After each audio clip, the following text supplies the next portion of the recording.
Doctor Jyoti Kumari, assistant professor, PG department of Sanskrit, Rajendra college, Jayaprakash university, Chhapra. आज मैं आप लोगों के सामने पुनः काव्य प्रकाश प्रथम उल्लास से काव्य भेद लेकर आई हूँ। और इससे पूर्व मैंने आपको काव्य प्रकाश का एक संक्षिप्त परिचय दिया था, जिसमें काव्य प्रयोजन, फिर काव्य हेतु और काव्य लक्षण का विस्तार से वर्णन किया था। आज मैं काव्य भेद, काव्य के क्या भेद हैं उसके विषय में बतलाने के लिए यहाँ आई हूँ।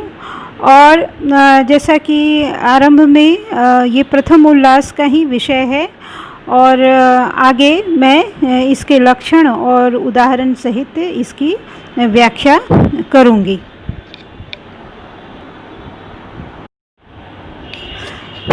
इस दूसरी स्लाइड में यह जो है, जिसमें उत्तम काव्य के लक्षण बतलाए गए हैं, और इसको स्पष्ट करते हुए कारिका दी गई है।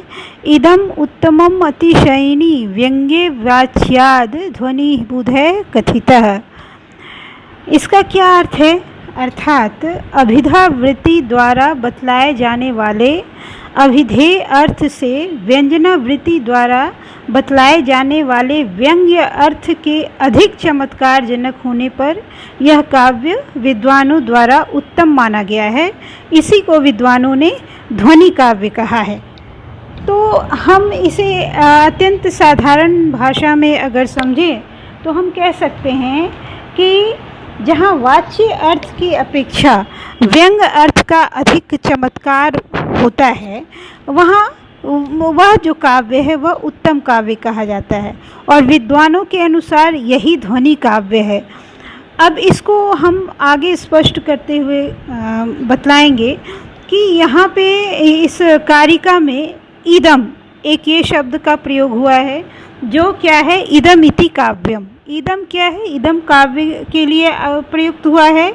और बुध है, इसकी व्याख्या बहुत ही इम्पॉर्टेंट होती है। इस कारिका को अगर समझें तो बुध है, इस शब्द की व्याख्या समझनी बहुत आवश्यक है। तो इसकी वृत्ति में आचार्य मम्मट ने स्पष्ट करते हुए लिखा है, बुधः व्याकरण है प्रधान भूत स्फोट रूप व्यंग्य व्यंजकस्य शब्दस्य ध्वनि रीति व्यवहारः कृतः। कहने का अर्थ क्या है कि व्याकरण जो वृंद हैं, व्याकरण जो विद्वान हैं, उन्होंने क्या किया है कि ध्वनि तत्व को अपना लिया है। अब इस शास्त्र में प्रधानभूत स्फोट की अभिव्यक्ति शब्द से होती है। तो ध्वनि क्या है? ध्वनि, जैसा कि आचार्य आनंदवर्धन ने स्पष्ट किया है, काव्य की आत्मा ध्वनि है। तो ध्वन्यते अनेनिति ध्वनि, कहने का मतलब जो स्फुटित होता है, जिससे अर्थ स्फुटित हो, वह क्या हो गया? ध्वनि है। तो यहाँ पे हम देखते हैं कि अष्टाध्यायी महाभाष्य के रचयिता पतंजलि प्रभृति व्याकरण विद्वानों ने प्रधान स्फोट रूप व्यंग्य के व्यंजक बोध कराने वाले शब्द का ध्वनि रूप से व्यवहार किया है। इसका क्या मतलब है कि ध्वनि जो है वह स्फोट के व्यंजक है, यानी व्यंग्य अर्थ का जो अभिव्यंजक शब्द है वह क्या है? ध्वनि है। ध्वनि जो स्फुटित होती है, स्फोटवाद से, उसको स्फोट से जोड़ी जाती है। ध्वनति व्यनक्ति इति ध्वनि, मतलब जो ध्वनन होता है, जिसकी अभिव्यक्ति होती है, वह ध्वनि है।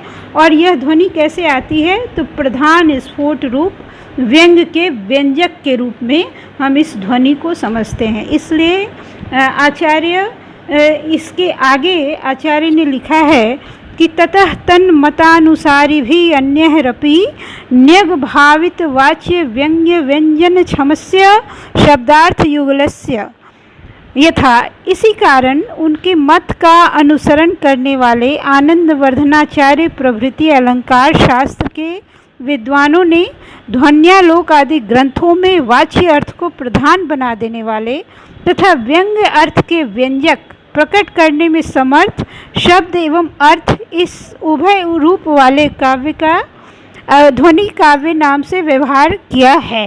अर्थात कहने का जो मैंने अभी आपको बतलाया, इसको ऐसे समझिए कि व्यंग्य अर्थ का जो व्यंजक है वह ध्वनि है, और ध्वनि का संबंध किससे है? स्फोट से है। स्फोट जो स्फुटित होता है, ध्वनि जैसे हम कहते हैं ना कि अभिव्यक्ति, अभिव्यंजना होना, वह जो अभिव्यक्ति का आधार जो है वह ध्वनि है। ध्वनति व्यनक्ति इति ध्वनि।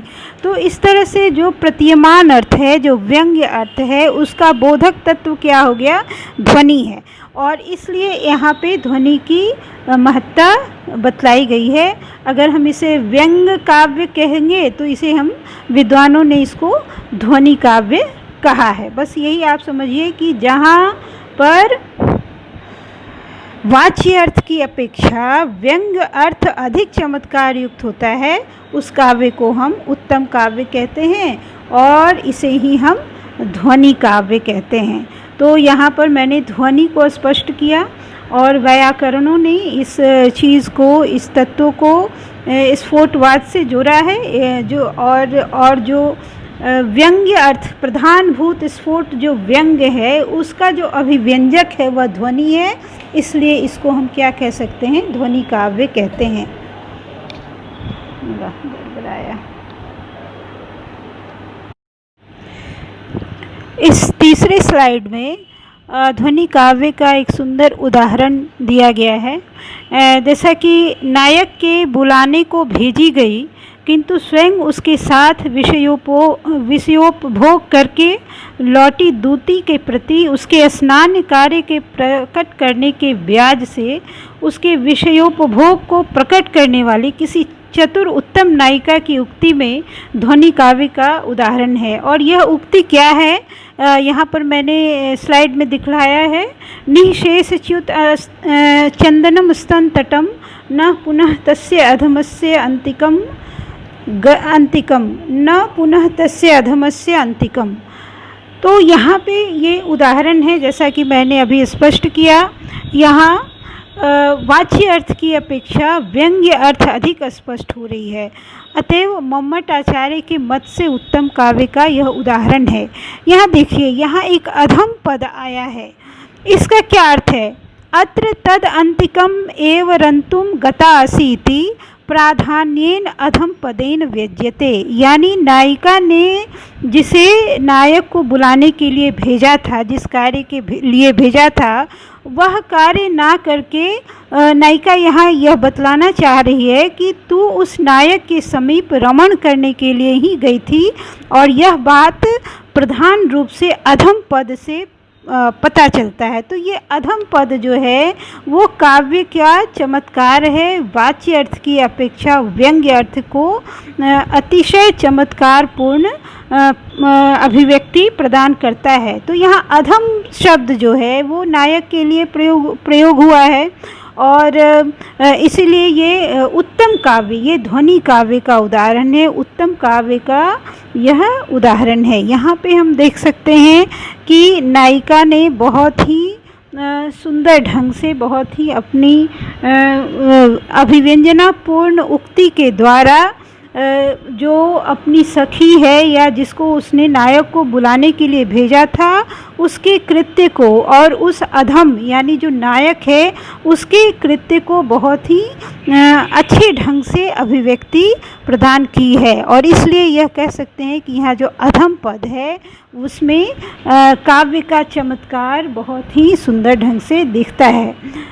तो यहाँ पे हम समझ सकते हैं कि अपने नायक का अन्य नायिका के साथ संभोग विप्रलम्भ श्रृंगार का उद्दीपक है, अतः उसमें वाच्य की अपेक्षा अधिक चमत्कार है और यह अधम पद की प्रधानता से व्यक्त होता है। तो यहाँ हम समझ सकते हैं कि यह वाच्य अर्थ की अपेक्षा व्यंग्य अर्थ का चमत्कार अधिक है, यानी प्रतीयमान अर्थ अधिक दिखती है और स्पष्ट दिखती है। इसलिए इसको हम कह सकते हैं यह ध्वनि काव्य का भी उत्तम उदाहरण है, और साथ ही ये उत्तम काव्य है। ये उत्तम काव्य के लक्षण को एकदम सटीक प्रदान करता है, इसलिए ये उत्तम काव्य का उत्तम उदाहरण है।